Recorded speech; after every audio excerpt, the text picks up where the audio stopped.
Hey guys, I'm shooting today on a knife that seems to have quite a bit of popularity here recently since it's come out, and that is the Spyderco Brouwer. I've had this knife for maybe 2 weeks or so. I've carried it I think I carried it the entire first week I got it, and then I've carried it off and on since then. So I'm going to give my thoughts on this knife with the use that I have on it. First off, I'm going to roll in some other knives beside it so you guys can kind of get a feel for the size of the knife. So here is a Delica.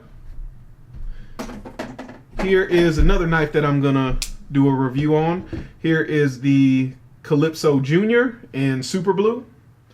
And now we're going to kind of branch out to some other brands. Here is the Mini A100 from Emerson.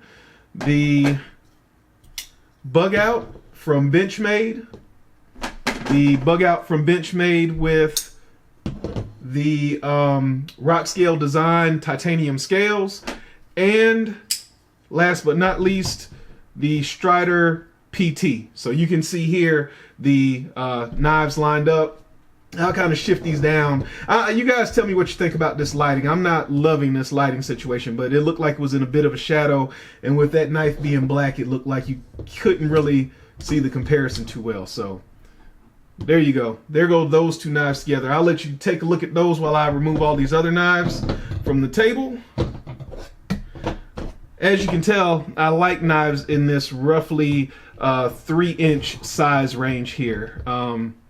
It's a very user-friendly size for me when I want to carry a knife to work, and I don't want to have to worry about carrying a full-size modern knife, but I want to carry a modern knife. These knives come in handy. So we'll get right back to the Brouwer. So the Brouwer is made out of S30V, and probably, well, there are, I would say, 2 or 3 main sore spots with the knife, with the knife buyers, that are the people that are buying the knife.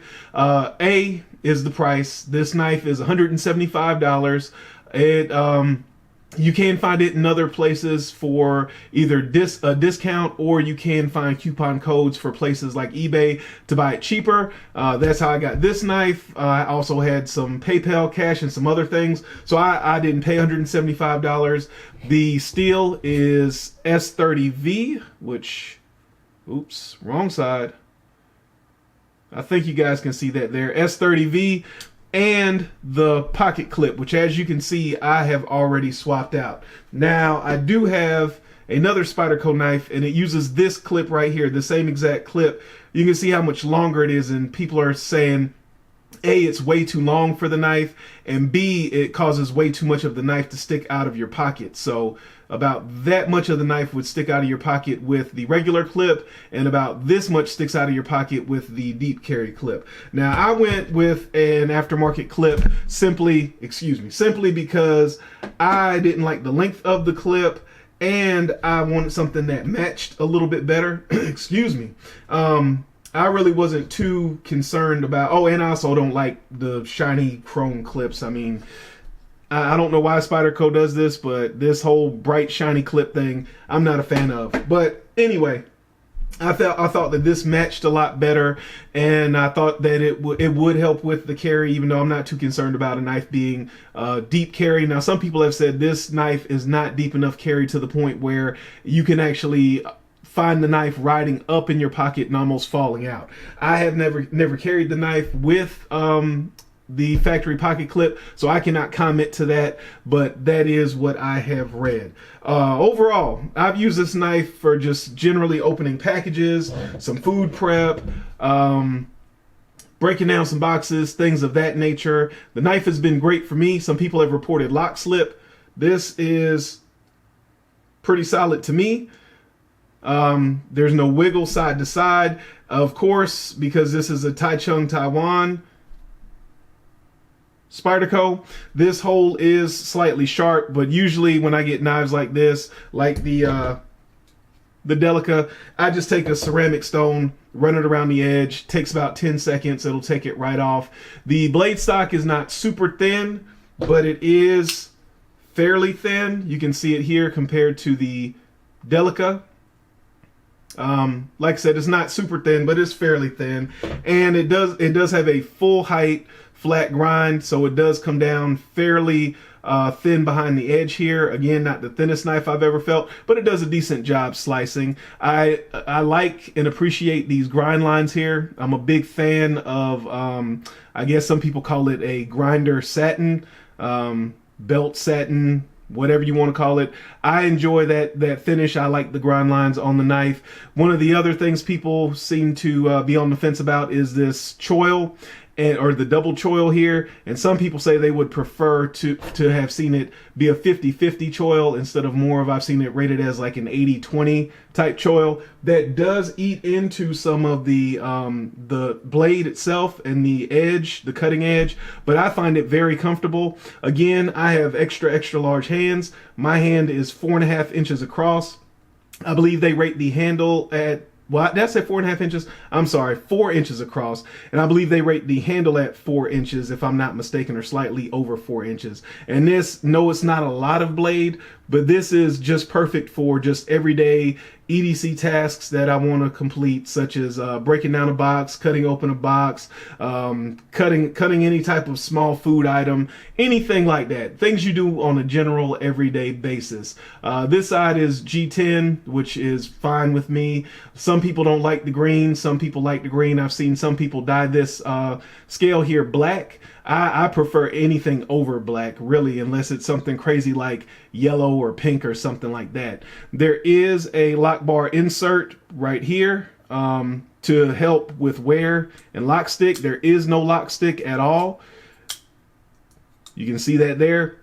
The action, I've heard people talk about the action. Mine is smooth. Now, I can't feel it, but I do hear it.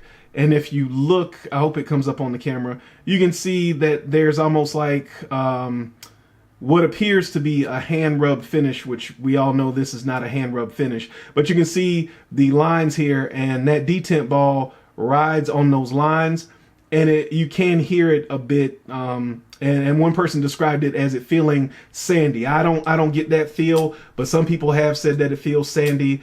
Your mileage may vary. This relief here to get into this thumb hole, I find it to be very adequate. I've never had an issue with it. You can also, if you get your thumb in there, I use my thumbnail, you can flick it right out, comes right out. It does not drop shut for me, but I have not added any oil. And like I said, I've only carried this for maybe a little bit over a week and a half. The centering is excellent. It has flow through construction. It's on bronze washers, phosphor bronze washers. Let's see what else you might want to know. Again, if I didn't say it, this is titanium. I know sometimes lower end knives, which like I said, this is a $175 knife. Sometimes lower end knives, they have steel lock sides. This is titanium. This right here is a Casey Lynch deep carry clip, which I am going to be doing a comparison of Casey Lynch's clips to MXG clips. Stay tuned for that.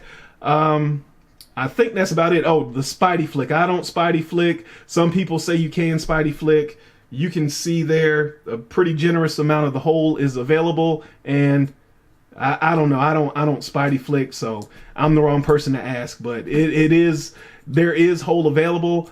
I can get it to kind of fly out for a guy that doesn't Spidey flick. And again, my fingers and hands are pretty big, so take that for what it's worth. Would I buy this knife again? At $175, I would never buy this knife. In my opinion, it's too much money. Now you could say, you know, I rolled out several different knives in the same category here. You could say that there are several knives that I've shown you that are quote unquote too much money. So take that for what it's worth. Everybody's opinion will vary. That's my opinion. I do think it's a good knife. I do enjoy the knife. And like I said, it fits in that right in between size range where I don't have to carry a traditional knife. I can carry the modern knife, and it still kind of gives me the enjoyment of both worlds. Being able to carry a modern knife into work, but have the size of a more traditional knife. So I appreciate you guys watching. Let me know in the comments what you think, like I said, about the lighting and everything. I'm not really loving this lighting in this new setup, but you guys said that there was too much echo in the other setup, so I changed it up for you all. Good talking to you guys as always. I'll catch you in the next video. Remember, a lazy man carries a dull knife.